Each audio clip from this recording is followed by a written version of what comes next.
केंद्रीय गृहमंत्री अमित शहा यांनी डॉक्टर बाबासाहेब आंबेडकर यांच्याबद्दल वादग्रस्त वक्तव्य केल्याचा आरोप करून अमरावतीत काँग्रेस आक्रमक झाली आहे। अमरावती जिल्हा काँग्रेस कमिटीच्या वतीने जिल्हाधिकारी सौरभ कटियार यांना निवेदन देण्यात आलं। अमित शहा यांनी माफी मागावी अशी मागणी काँग्रेसच्या शिष्टमंडळाने केली आहे। अमित शहा यांच्या वक्तव्याचा काँग्रेसने निषेध केला। अमरावती जिल्हा काँग्रेस कमिटी काँग्रेस अनुसूचित जाती जमाती सेल यांनी जिल्हाधिकारी सौरभ कटियार यांना निवेदन दिलं व आपलं म्हणणं मांडलं। केंद्रीय गृहमंत्री अमित शहा यांनी डॉक्टर बाबासाहेब आंबेडकर यांच्याबद्दल वादग्रस्त वक्तव्य केल्याने अमरावतीत काँग्रेस आक्रमक झाली आहे। अमित शहा यांनी माफी मागावी अशी मागणी काँग्रेसच्या शिष्टमंडळाने केली आहे। अमित शहा यांच्या वक्तव्याचा काँग्रेसने निषेध केला। परभणी येथे आंबेडकरी अनुयायांच्या आंदोलनात सहभागी असलेल्या निरपराध लोकांवर सुरू असलेली कारवाई थांबावी अशी मागणी जिल्हा प्रशासनाकडे काँग्रेसने लावून धरली। केंद्रीय गृहमंत्री अमित शहा यांच्या वक्तव्याचा निषेध करून त्यांच्या विरोधात घोषणाबाजी करण्यात आली।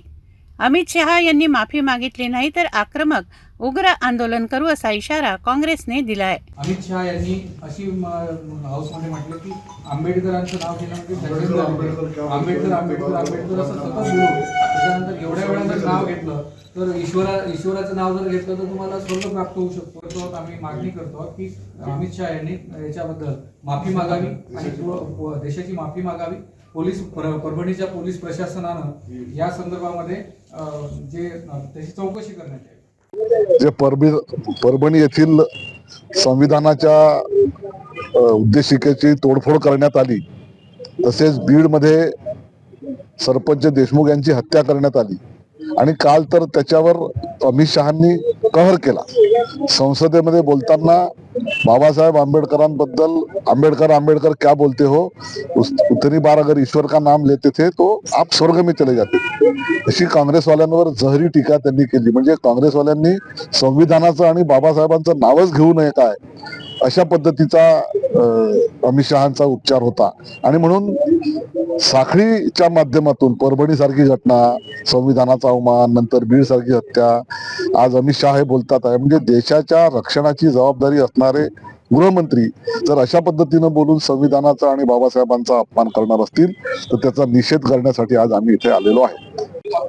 सगळ्यांना महाराष्ट्रामध्ये सध्याच्या स्थितीमध्ये परभणीचं जे प्रकरण गाजतं आहे, सोमनाथ व्यंकट सूर्यवंशी नावाचा तरुण जो LLBच्या फायनल इयरला होता, त्या तरुणाला पोलिसांनी जी बेदम मारहाण केली, मारहाणीचं कारण काय तर संविधानाच्या समर्थनार्थ जे आंदोलनकर्ते रस्त्यावर उतरलेले होते, संविधानाच्या बाजूनं उभं राहणं सुद्धा आता गुन्हा झालेला आहे आणि त्या सोमनाथचा त्या मारहाणीमध्ये मृत्यू झालाय। आमची काँग्रेस कमिटीच्या वतीनं आमची मागणी आहे की त्याच्या पोलीस कस्टडीची चौकशी करण्यात यावी। जे पोलीस अधिकारी कर्मचारी त्याला जबाबदार असतील त्यांना निलंबित करण्यात यावं, यासाठी आम्ही आज जिल्हाधिकारी महोदयांना निवेदन दिलेलं आहे।